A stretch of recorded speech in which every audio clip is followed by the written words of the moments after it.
Welcome back to StreetGangs.com SGTV.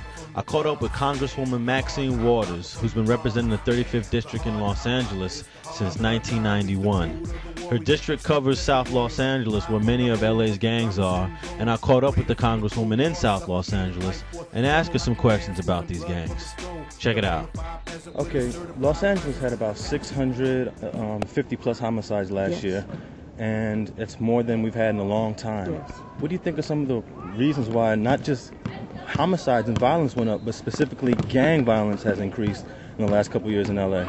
I don't know, and in going out on the street and talking with young people about why gang violence appears to have increased, I'm told that a lot of it is about retaliation, that now what you have is young people who have been shot or killed over a long period of time. Some of their relatives may have been incarcerated, they have come back, and that this is what it's all about. We don't know for sure what it's all about, but one thing we do know is we got to do everything we can to stop it. Well, I've been listening to a lot of different people giving their opinion about crime increasing in Los Angeles. One of the views that I hear a lot is that there's been a lack in the black leadership, not just federally or statewide, but locally.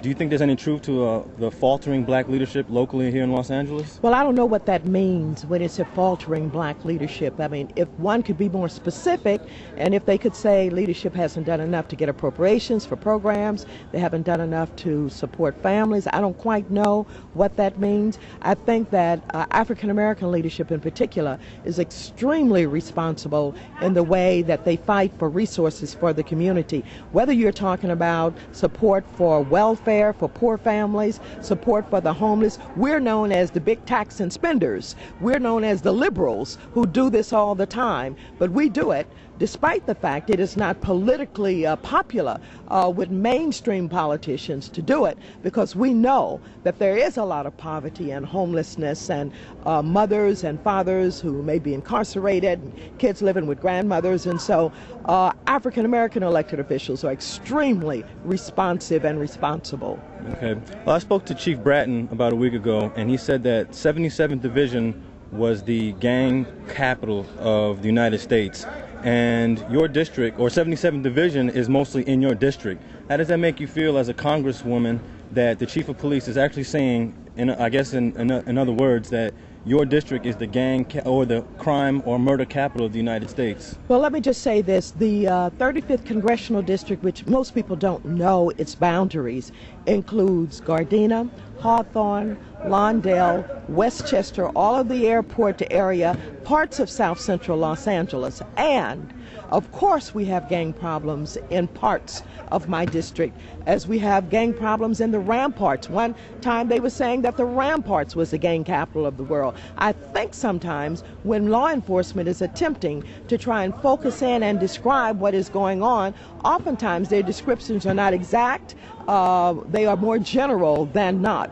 I accept the fact that there are gang problems in South Central Los Angeles and in the 77th Division, and I accept the fact that there needs to be more work, more resources. I work with gang members. I have for many, many years. Right down the street from here, I created a program called Community Bill. I was the first one in public housing projects to create Project Bill, and so I know a lot of the past gang leaders, many of whom we have mainstreamed, who are homeowners now, who are not gang banging anymore, and we're trying to get the OGs to come in and deal with the young people, the ones who are 14 and 15 years old. They don't have the kind of leadership that we have among the older ex-gang members, and so all of this work must be done. It requires resources. People are coming at it in a lot of different ways. Nobody's got the answer, but we've all got to continue to try. I just got a couple more questions. Yes. Inside, you mentioned Chief Daryl Gates and some of your dislike, I guess, and some of his policies and his strategies. We've been through Daryl Gates, we had Willie Williams, we had Bernard Parks who's here right now, and now we got Chief Bratton. And Chief Bratton has been doing a lot of heavy talking about the gang problem, but he's sort of doing it with a little sensitive edge, unlike the way Gates did. What is your view and opinion of how Chief Bratton is approaching it, and do you think that his approach towards it is a good way to go for the future of LA? Chief Bratton has not proven himself here in the city yet. He has come in, he's been selected, he's trying to get the lay of the land. He's made some comments that some could consider a little bit intemperate.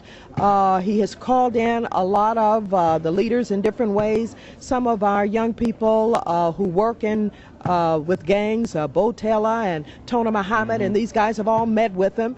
They're working with him on a march that's coming up in March. That's unlike the way Gates and the community's relationship was in the 80s, would you say? Oh, well, Gates absolutely had no relationship. He came in with a battering ram.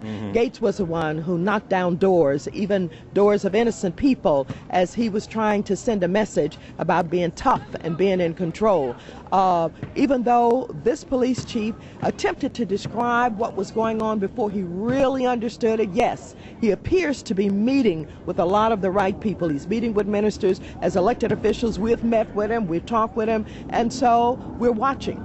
And we're waiting to see him roll out what is supposed to be his new strategy and new organization, and he has an opportunity to define himself. That's yet to come. My last question is, living here in LA and listening to all the political pundits, I know one of your adversaries, Larry Elder, he talks a lot about you. He talks about he wants to sit down and have a debate with you, and he actually talks a lot about this issue of gang violence and the chief, and you hear a lot about his views about this on the radio.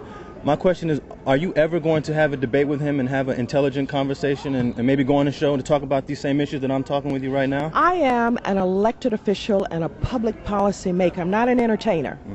And I don't entertain entertainers. People who do this and earn their living on trying to create confrontation and build up an audience, I don't play to. That's not my game. I do my work.